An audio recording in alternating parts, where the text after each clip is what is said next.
열왕기상 15장 33절로 또 16장 14절까지의 말씀인데요. 성경 말씀 봉독은 16장 1절로 8절까지만 하도록 하겠습니다. 열왕기상 16장 1절로 8절까지의 말씀,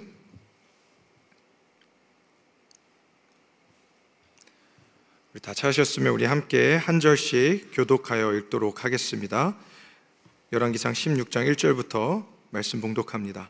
여호와의 말씀이 하나니의 아들 예후에게 임하여 바하사를 꾸짖어 이르시되, 내가 너를 티끌에서 들어 내 백성 이스라엘 위에 주권자가 되게 하였거늘 내가 여로보암의 길로 행하며 내 백성 이스라엘에게 범죄하게 하여 그들의 죄로 나를 노엽게 하였은즉, 내가 너 바하사와 내 집을 쓸어버려 내 집이 느밧의 아들 여로보암의 집같이 되게 하리니, 바하사에게 속한 자가 성읍에서 죽은 개가 먹고 그에게 속한 자가 들에서 죽은 공중의 새가 먹으리라 하셨더라. 바하사의 남은 사적과 행한 모든 일과 권세는 이스라엘 왕 역대 지략에 기록되지 아니하였느냐? 바하사가 그의 조상들과 함께 잠에 디르사에 장사되고 그의 아들 엘라가 대신하여 왕이 되니라. 여호와의 말씀이 하나니의 아들 선지자 예후에게도 임하사 바하사와 그의 집을 꾸짖으심은, 그가 여로보암의 집과 같이 여호와 보시기에 모든 악을 행하며 그의 손의 행위로 여호와를 노엽게 하였음이며 또 그의 집을 쳤음이더라. 유다의 아사 왕 제26년에 바하사의 아들 엘라가 디르사에서 이스라엘의 왕이 되어 2년 동안 그 왕 위에 있으리라. 아멘. 하나님의 말씀입니다. 저희가 TV나 요즘 출간되는 책들을 보게 되면은요, 참 이 부모와 자녀에 대한 어떤 그 회복과 또 그 자녀들을 어떻게 또 양육을 해야 하는지에 대한 많은 그런 내용을 다루고 있는 책이나 콘텐츠들이 참 많은 것 같습니다. 오늘 말씀의 제목이기도 한 아들은 아버지의 등을 보고 자란다 라는 이것 역시도요, 올해 초에 출간된 최광현 교수님께서 쓰신 그 책의 제목에서 따온 것입니다. 이 책에서는 이 아버지와 또 아들, 또 자녀들 사이의 그 어떤 유대 관계를 이제 심리적으로 이렇게 분석해 가면서 아버지가 자녀들의 그 심리와 또 그 자아와 정체성 형성에 미치는 또 긍정적인 또 부정적인 영향은 무엇인지에 대해서, 또 그로 인하여서 또 아버지의 그 원 가정에서 아버지가 받았던 어떤 상처는 무엇인지, 또 어떻게 그것들을 회복해서 그러한 상처가 또 그런 악습이 되풀이되지 않을 수 있는지에 대해서 이 책에서 잘 다루고 있습니다. 그래서 굉장히 또 높은 평점을 받은 그러한 책이었는데요. 이처럼 그 부모와 자녀의 관계, 또 아버지와 아들의 관계는 굉장히 미묘하면서도 또 어떻게 보면 친한 것 같지만 또 어떻게 보면은 굉장히 또 복잡한 관계가 아닌가 생각해 봅니다. 잘 아시는 예일 텐데요, 그 손흥민 선수, 다 아마 모두가 잘 아시리라 생각합니다. 손흥민 선수가 과거에 한 시합 중에 굉장히 좀 거친 태클을 또 고의적이지 않게 하게 됨으로써 상대 선수가 심각한 또 부상을 이렇게 당하게 되었는데요. 앞에 이렇게 사진에서 보시는 것처럼 저렇게 태클을 하고 난 이후에 손흥민 선수가 굉장히 좌절한 표정으로 이렇게 카메라에 잡힌 모습이 이 유럽 외신들, 여러 스포츠 기자들에게 이렇게 주목을 당하게 되었습니다. 손흥민 선수가 마치 이 태클로 인하여서 한 선수의 인생을 완전히 또 망치게 된 것은 아닌가 하는 마음에 또 두려워하기도 했고요, 굉장히 걱정하고 불안해했다라는 것이죠. 그리고 기자들이 이 모습을 굉장히 흥미롭고 신기하게 보았다라는 것입니다. 왜냐하면 이런 그 태클이라는 것이 사실은 축구 시합에서 언제나 이렇게 발생할 수 있는 일이고, 또 고의적으로 이렇게 했던 것이 아니었기 때문에 그것에 대해서 왜 손흥민 선수가 저렇게 좀 이렇게 과민하게 반응하는가에 대해서 굉장히 눈여겨봤다고 하죠. 자, 그런데 그 배경에는 이 손흥민 선수의 이게 아버지, 아마 또 TV에도 많이 그 주목을 받으셨던 분이신데요, 손흥정 씨, 과거의 축구 선수였죠. 이분의 그 가르침이 있었다고 합니다. 이 손흥정 씨 역시도 이 과거의 축구 선수로 이렇게 활약을 하였지만 그분은 이렇게 세상이 주목하는 성공한 축구 선수는 아니었습니다. 오히려 이 아들을 세계적인 스타로 성장시키면서 그 과정에서 이렇게 주목을 받게 된 분이셨는데요. 많은 이 그 축구를 이제 교육하는 분들이 또 세계적인 선수들이 간과하기 쉬웠던 그런 어떤 중요한 가치를 그가 항상 강조하면서 가르쳤다고 합니다. 그것은 바로 사람을 향한 사랑의 마음이었다고 합니다. 아무리 쉽게 골을 넣을 수 있는 아주 좋은 찬스가 찾아왔다 할지라도 상대 선수가 그라운드에 누워있을 때에는 그 공을 밖으로 걷어내라고 할 정도로 사람이 언제나 우선인 것을 그 축구의 가르침 속에서 함께 가르쳤다고 하는 것이죠. 이처럼 아버지라면 또 부모라면 자녀들에게 언제나 바른 길을 교육하기 원하고 또 자녀들이 나의 어떤 좋은 모습만을 또 내가 가르쳐준 좋은 가치만을 바르게 담고 살아주기를 아마 누구나 원하실 것입니다. 자, 그런데 어떤가요? 실제 현실은 어떻습니까? 우리가 살아가다 보면은 내가 정말 나의 저 모습만큼은 닮지 말았으면 하는 모습을 내 자녀들이 그대로 하고 있는 모습, 또 그대로 되풀이되는 모습을 우리가 삶 속에서 또 쉽게 발견하는 것 같습니다. 저도 비단 예외는 아닌데요. 저도 제 아들의 모습을 보면서 저 모습은 꼭 삶 속에서 고쳤으면 하는데, 또 제 딸을 보면서 저 습관만큼은 하면 안 되는데 하는 모습을 보면서 이렇게 잔소리를 할 때에 결국 그 모습이 제 자신이 가지고 있는 모습일 때가 참 많았다라는 것입니다. 그러면서 저도 순간순간 뜨끔할 때가 참 많았던 것 같은데요. 저희가 보는 이 말씀, 또 이스라엘의 분열 왕국의 역사를 살펴보면서 바로 이러한 부자 간의 관계를 저희가 생각해 보게 되는 것 같습니다. 북이스라엘의 특별히 왕들을 저희가 살펴보면서 아버지의 이 선왕의 그 악한 죄악이 아들의 왕에게 계속해서 답습되고 또 되풀이되는, 또 그로 인하여서 결국 멸망과 심판의 길로 나아가는 이 이스라엘의 역사를 저희가 보게 되는 것이죠. 참 그럼에도 감사한 것은요, 그런 이 악한 왕들이 계속해서 되풀이되는 역사 속에서도 여전히 변치 않는 바로 하나님 아버지의 사랑과 은혜가 나타나고 있다라는 사실입니다. 오늘 주신 말씀을 통해서 우리가 어떻게 그렇다면은 하나님의 자녀들로서 하나님 아버지의 마음을 깨닫고 그 마음을 닮아 살아갈 수 있는지 그 은혜를 묵상하면서 또 그 은혜를 나누는 아침이 되기를 원합니다. 첫 번째로 우리가 말씀을 통해서 기억해야 할 것은요, 우리가 어떻게 하나님의 마음을 알아갈 수 있을까, 하나님을 닮은 자녀들로 살아갈 수 있을까. 그 첫 번째는 하나님 아버지의 시선으로 우리가 삶 속에서 선악을 분별할 수 있어야 한다는 것입니다. 하나님 아버지의 시선으로 선악을 분별하시기를 바랍니다. 오늘 본문 말씀 33절과 34절 말씀입니다. 우리 함께 한 목소리로 읽도록 하겠습니다. 유다의 아사왕 셋째 해에 아이야의 아들 바아사가 디르사에서 모든 이스라엘의 왕이 되어 24년 동안 다스리니라. 바아사가 여호와 보시기에 악을 행하되 여로보암의 길로 행하며 그가 이스라엘에게 범죄한 그 죄 중에 행하였더라. 자, 어제 저희가 살펴본 말씀입니다만 어제 본문에서 이 바아사가 어떻게 왕위에 오르게 되었는지에 대한 기록이 먼저 이제 등장했습니다. 바아사는 이제 이사갈 족속 출신으로서 선왕이었던 이 나답을 이제 암살, 이제 모반함으로써 이제 죽이고 이 왕위에 등극한 인물이었죠. 그래서 즉 반역을 통해서 어떻게 보면은 나라의 어떤 개혁을 가져오기에 그 왕위에 등극했던 인물이었던 것입니다. 그래서 이 나답을 포함한 이제 또 여로보암의 집안에 있는 모든 사람들을 다 이제 말살하고 이렇게 죽이고 왕위를 차지했던 인물이었죠. 물론 하나님께서 이 악한 이 여로보암의 집안을 심판하시겠다라는 그 약속의 말씀이 먼저 있었고, 그 약속을 이루시기 위해서 지금 이 바아사를 그러한 도구로 사용하고 계셨기 때문에 이 모든 역사가 가능했습니다.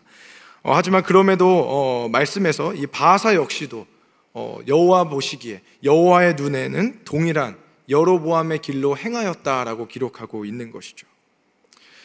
세상적인 기준으로 보았을 때에는 마치 바아사가 조금 더 나은 인물, 어떻게 보면은 그 전에 선왕이 이루어왔던 것들을 개혁하는 인물로서 그려지고 또 마치 성공한 그 개혁가로 평가를 받을지도 모르겠습니다.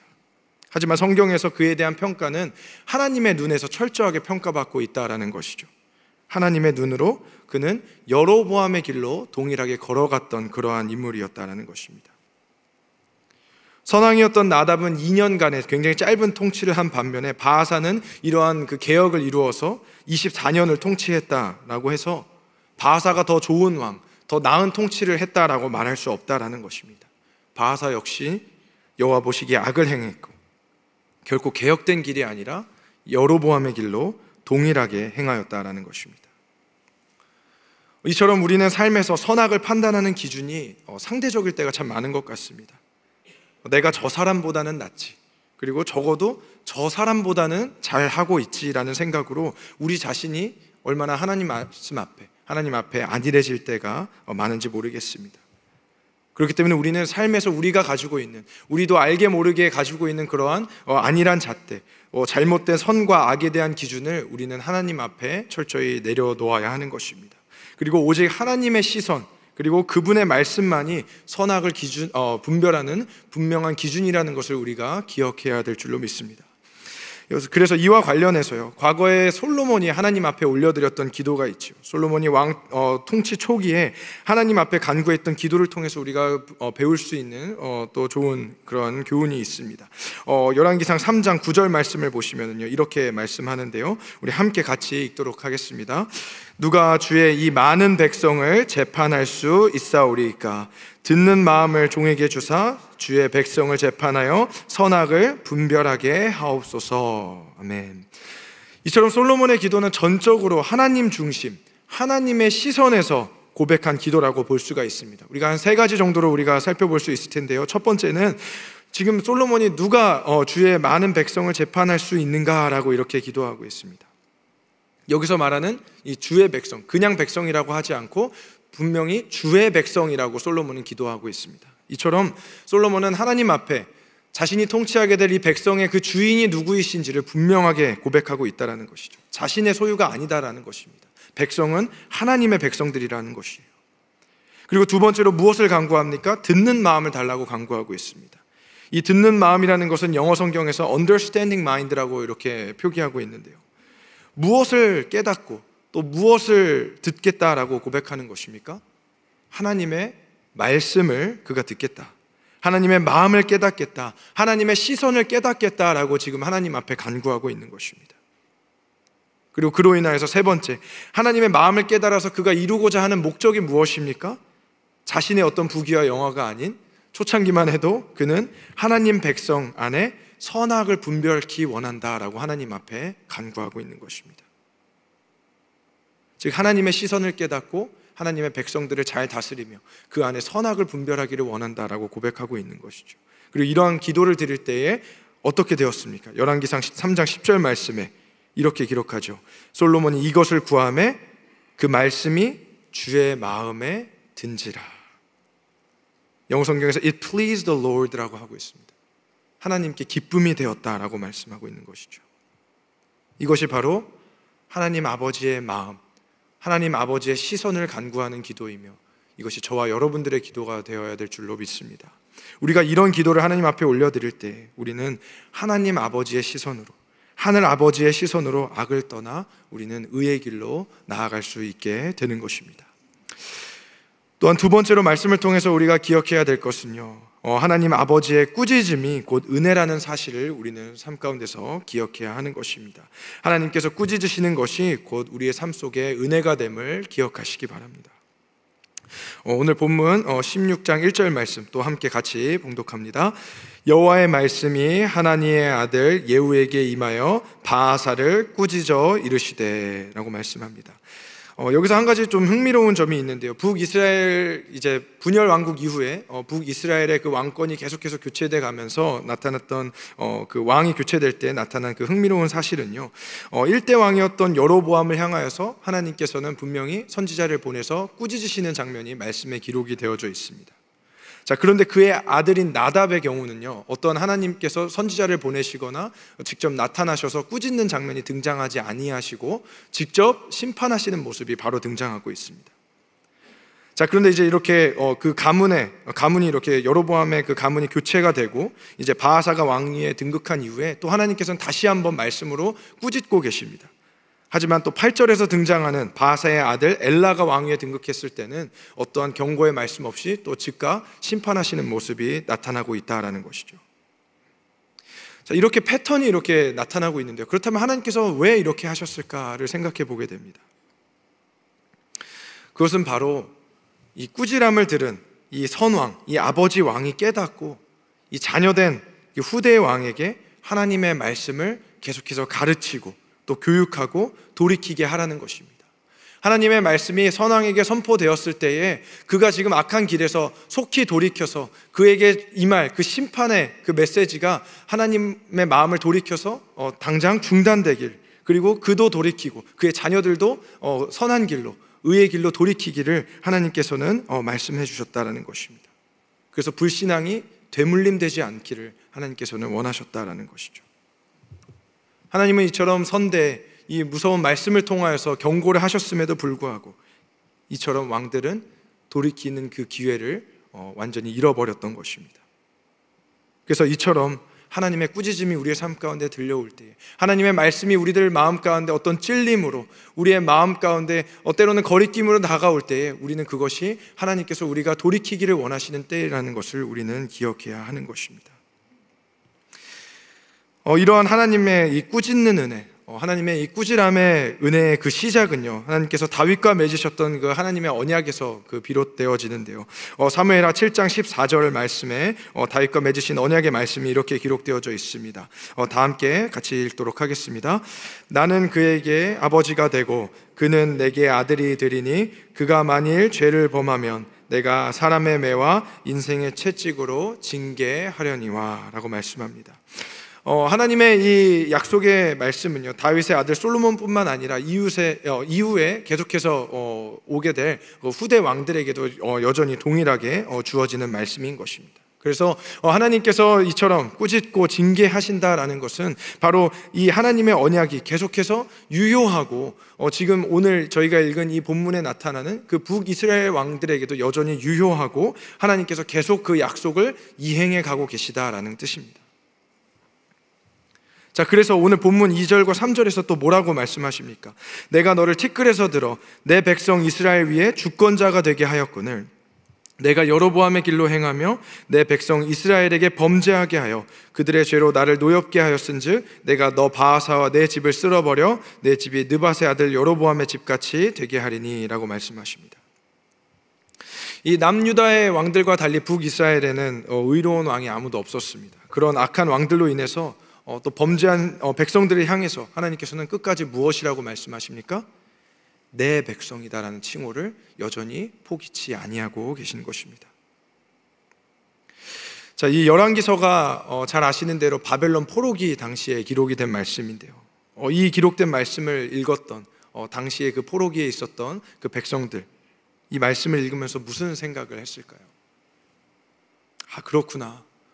우리 하나님께서 우리를 결코 포기하신 적이 없으셨구나. 끝까지 내 백성이라고 부르셨구나. 그 진노 중에도 여전히 우리를 향하여서 내 백성이라고 불러주셨구나. 그런데 우리가 그 아버지 하나님께 범죄한 것이구나. 하나님의 이러한 꾸짖는 음성이 들려올 때 우리는 마치 탕자와 같이 하나님께로부터 멀어지려고 할 때가 참 많은 것 같습니다.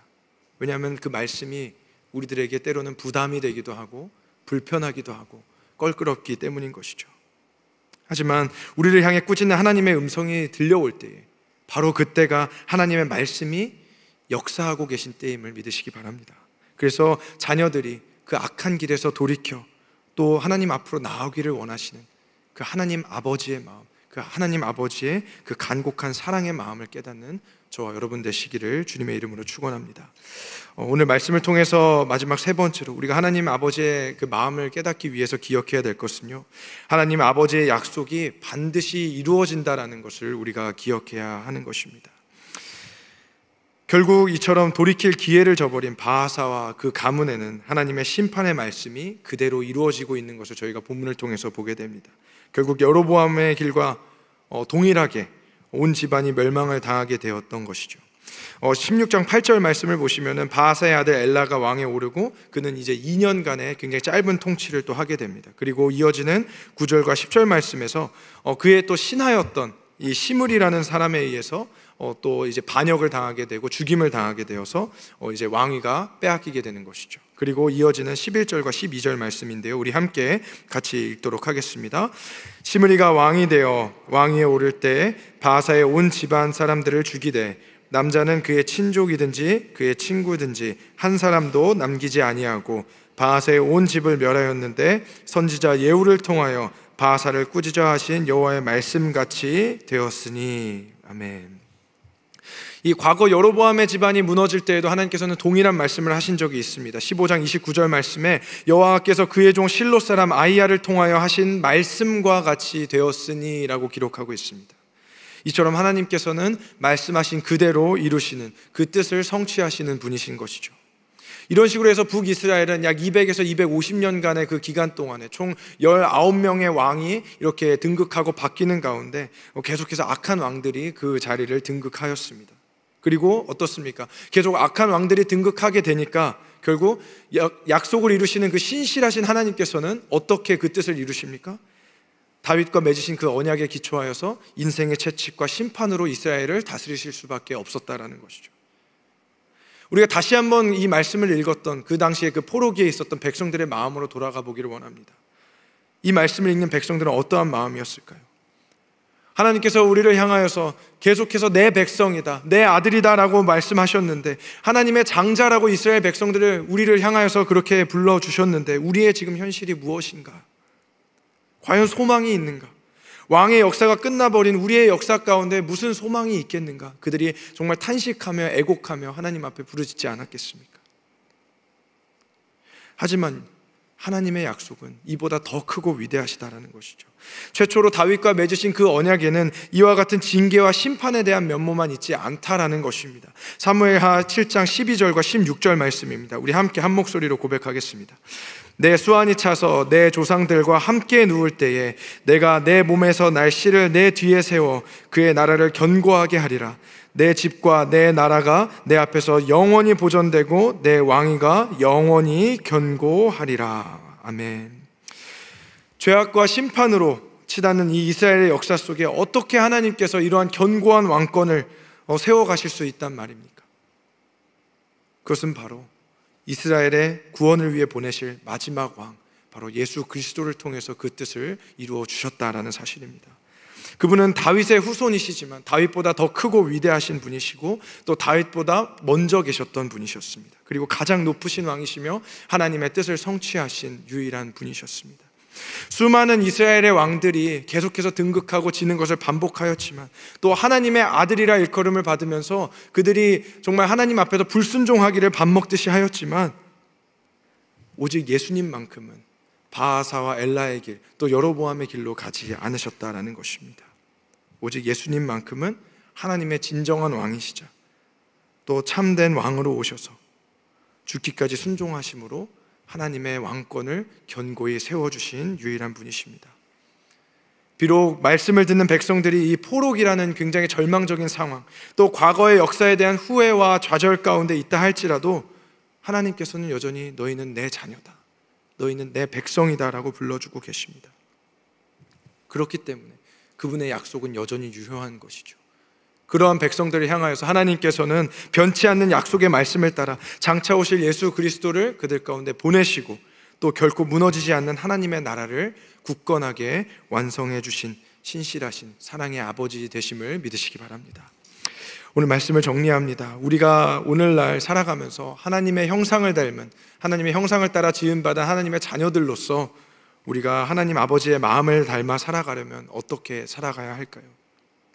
말씀의 제목처럼 우리가 육신의 아버지의 등을 보면서 우리가 배워가면서 살아갈 수도 없는데 과연 우리가 아버지의 모습을, 아버지의 마음을 닮아 살아가기 위해서는 우리가 어떻게 해야 할까요? 그것은 바로 보이지 아니하시는 하나님의 형상으로 이 땅 가운데 오신 예수 그리스도의 모습을 기억하며 그 모습을 닮아가는 것입니다. 왜냐하면 예수님께서 말씀하셨죠. 나를 본 자가 곧 아버지를 본 것이다 라고 말씀하셨기 때문입니다. 우리 예수님께서는 아버지의 마음을 가장 잘 아는 아들이셨습니다. 여로보암의 길로 가지 아니하셨고 아버지의 시선과 아버지의 마음에서 모든 선과 악을 분별하셨습니다. 그리고 우리가 감당에 마땅한 그 모든 진노의 꾸지람을 대신 담당하셨고요, 하나님의 변치 않는 약속의 말씀을 이루신 하나님의 참 아들이요 우리의 영원한 왕이신 줄로 믿습니다.